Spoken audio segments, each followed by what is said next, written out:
Foundations in Biblical Hebrew Lesson 7. Hebrew Pronunciation Basics. I mentioned in the very beginning that throughout these classes we're going to primarily use a Sephardic type of pronunciation for the words. Sephardic being the pronunciation that's used in modern Hebrew communication in Israel. It's also, as I said in one of our earlier lessons, the pronunciation that many scholars feel would be the closest, at least in most cases, to the possible pronunciation of the original Biblical Hebrew. Many Hebrew letters can have a dot inside or alongside the letter. This dot is called a dagesh. This gives the letter an added emphasis or even slightly changes its sound. In 6 of the Hebrew letters that we'll talk about individually, this denotes a harder pronunciation. So when the dot, called a dagesh, is found with those letters, it means that you're to pronounce it in a harder rather than a softer type of pronunciation. Some letters are pronounced with what's called a glottal stop, which is produced by obstructing the airflow in the vocal tract, as in the Cockney English pronunciation of the word bottle. What you're doing is you're essentially using the tongue or the throat to dramatically soften the sound of the consonant. And there are Hebrew words where that is the case, where you might actually see a consonant that you really don't even hear when it's pronounced because it's been so softened. Hebrew has no CH sound like in the English words chair or church. When the letters CH are found together in an English transliteration of Hebrew, meaning when you take the Hebrew letters and transliterate them into English letters to make them easier to pronounce, it's usually transliterated as KH. Sometimes you will see Hebrew words transliterated into English with a CH, but you need to remember when you're seeing that it is not a sound like church. It's more of a guttural, hacking, throat-clearing type of a sound, not a clear K sound and not a soft ch sound. Quite often Western speakers mispronounce Hebrew words by not understanding this particular guttural sound that is associated with them. One simple example of that I'll intentionally mispronounce the first time is the Hebrew word Hanukkah. Really, Hanukkah with a soft H sound is not how this word is properly pronounced. It would be pronounced with a throat-clearing guttural KH sound. So rather than Hanukkah, it would be Hanukkah.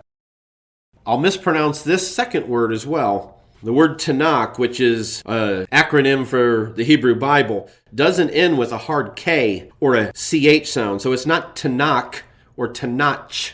It ends with that throat-clearing guttural. So it's actually Tanakh. Another important thing to understand is that Hebrew has no J sound. So words that have been transliterated with the letter J into English translations of the Bible can be very misleading in terms of their proper pronunciation. Whenever you find a Latinized J in the transliteration of a Hebrew word, it should properly be pronounced with a Y sound. One of the most common examples of this is the personal name of God, which is usually Latinized into the word Jehovah.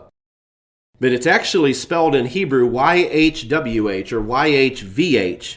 And regardless of what vowel points you would add, it would never be pronounced with a J sound. It would probably sound closer to Yahweh or Yahweh, depending on what vowel points are added. The Greek name Jesus, which when a similar name is used in the Old Testament, is usually Latinized as Joshua or Jeshua in English translations of the Old Testament, is actually Yeshua in Hebrew.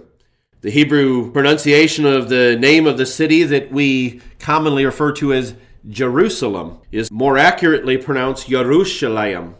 So in order to properly pronounce Hebrew words, you do need to understand that some of the sounds we have in our language are not found in the Hebrew language.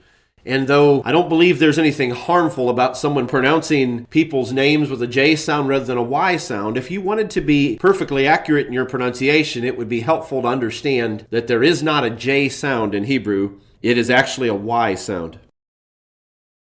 What I was referring to earlier when I talked about transliteration is when you write out the sounds of the letters of one language into another language with a different alphabet.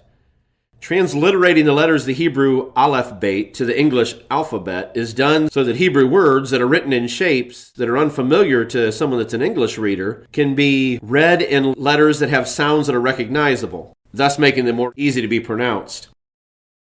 Hebrew words can be transliterated into English spelling in several different ways in an attempt to capture the actual sound of the Hebrew letters. For the purposes of this series of classes, we're going to use the following pronunciations when we're transliterating the sounds of Hebrew letters and words into English. When you see the letter A, that's generally going to be pronounced ah, as in the English word father. When you see the letters A-I together in a word, it'll generally be pronounced I, as in the English word aisle, A-I-S-L-E.